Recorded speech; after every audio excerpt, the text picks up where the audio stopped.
Welcome to heavenly சமையல். Health issue அப்புறம் சில காரணங்களால் என்னால் தொடர்ந்து வீடியோ போட முடியல. சாரி. இனிமேல் தொடர்ந்து வீடியோ போட ட்ரை பண்ணுறேன். ஃபஸ்ட்டு நாம் இப்போ ஸ்வீட்லேருந்து ஆரம்பிக்கலாம். நாம் இப்போ பார்க்க போகிறது பைனாப்பிள் கேசரி. வாங்க வீடியோக்குள்ளே போகலாம். நம்ம இன்றைக்கி பைனாப்பிள் கேசரி செய்யறதுக்கு பைனாப்பிள் கட் பண்ணி வச்சுருக்கேன். ரவை இந்த டம்ளரால் 1 டம்ளர் எடுத்து வச்சுருக்கேன். அதுக்கு 1.5 டம்ளர் சுகர், முந்திரி பருப்பு, திராட்சை, நெய், ஃபுட் கலர், கேசரிக்கு தேவையான தண்ணி இதெல்லாம் எடுத்து வச்சுருக்கேன். இப்போ கேசரி எப்படி கிண்டுறதுன்னு பார்க்கலாம். இப்போ வாணலில் கொஞ்சமாக நம்ம எடுத்து வச்சுருக்கிற நெய்யை விட்டு பைனாப்பிளை நல்லா நெய்யில் நல்லா வதக்கிக்கலாம். அதில் கொஞ்சமாக நம்ம மிக்சியில் போட்டு கொஞ்சமாக அரைச்சிக்கலாம். 1 ஸ்பூன் நெய் விட்டுருக்கேன். இதில் நம்ம கட் பண்ணி வச்சுருக்கிற பைனாப்பிளை போட்டு நல்லா வதக்கிடலாம்.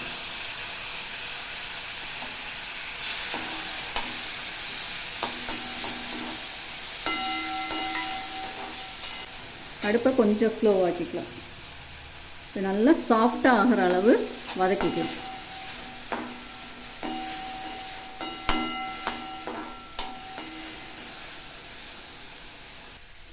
பாருங்கள், இப்போ நல்லா சாஃப்டாகிடுச்சு பைனாப்பிள்.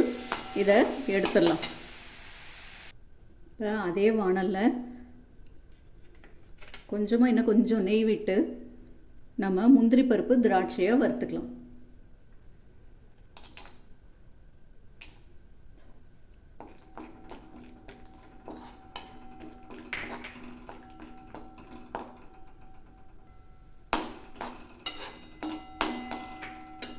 முந்திரி பருப்பு லேசாக செவந்துருச்சு. இப்போ திராட்சையை போட்டுருவோம்.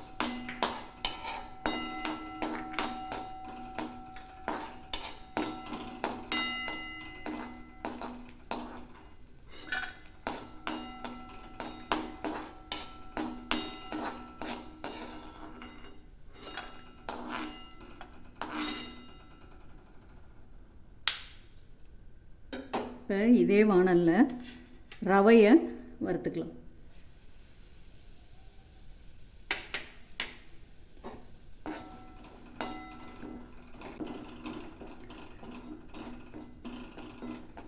ரவைக்கு இன்னும் கொஞ்சம் நெய் விட்டுக்கலாம்.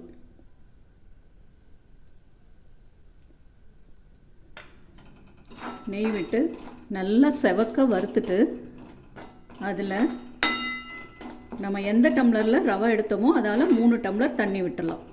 அதுக்குள்ளே நம்ம பைனாப்பிளை அரைச்சிட்டு பேஸ்ட்டு வச்சுக்கலாம். ரவை நல்லா செவக்க வறுத்தாச்சு. இப்போ நம்ம எடுத்து வச்சுருக்கிற தண்ணியை விட்டுடலாம்.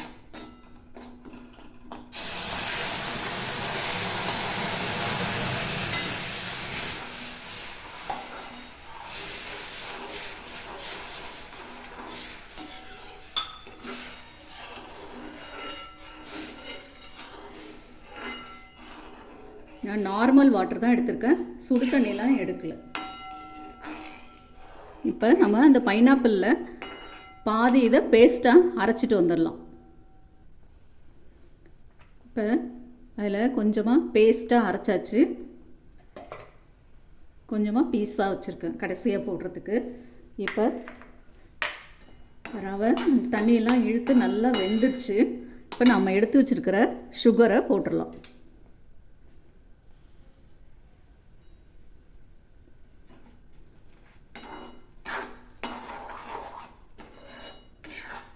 போட்டு நல்லா கிளறி விட்டுடலாம்.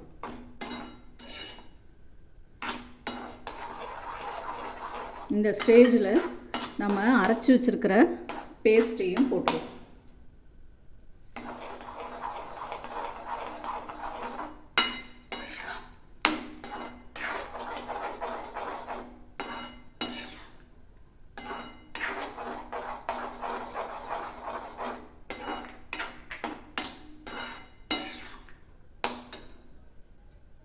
நல்லா இது சுருண்டு நல்லா வர அளவு நம்ம நல்லா கிளறி விட்டுகிட்டே இருக்கலாம்.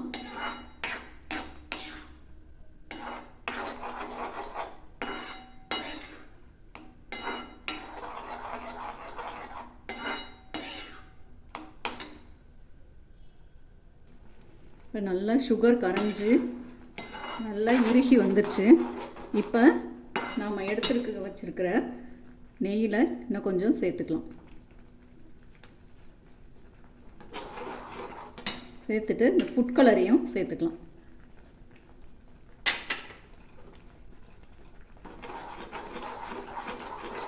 எல்லோ கலர் தான் இன்றைக்கி நான் சேர்த்துருக்கேன்.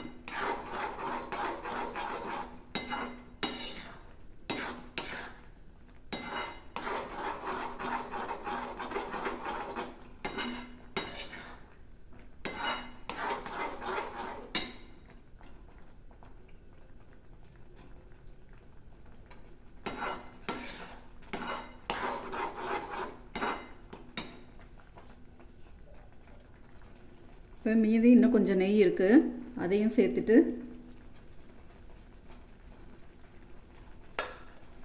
நம்ம வச்சுருக்கிற இந்த பைனாப்பிள் பீஸையும் சேர்த்துடலாம்.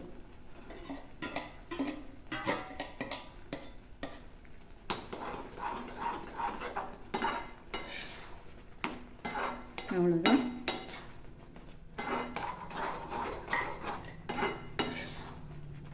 இது பாருங்கள், நல்லா இறுகி நல்லா சேர்ந்தாப்பில் வந்துடுச்சு.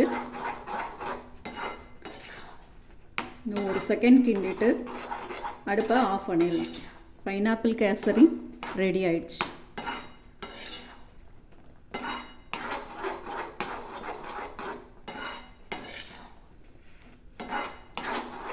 வேணும்னா இன்னும் கொஞ்சம் நெய் விட்டுக்கலாம்.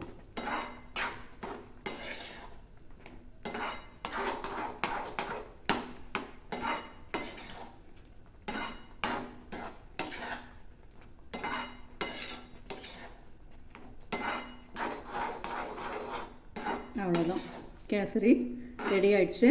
நம்ம அடுப்பை ஆஃப் பண்ணிடலாம். நம்ம வறுத்து வச்சுருக்கிற முந்திரி திராட்சையை போட்டுடலாம். போட்டுட்டு இதில் கொஞ்சோண்டு நெய் இருக்குது, அதையும் விட்டுருவோம்.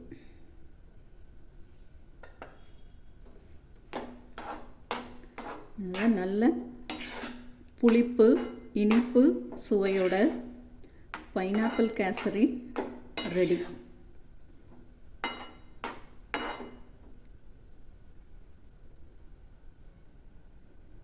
நல்ல பைனாப்பிள் வாசனையோட சூப்பரான டேஸ்டான பைனாப்பிள் கேசரி ரெடி. சூப்பர்.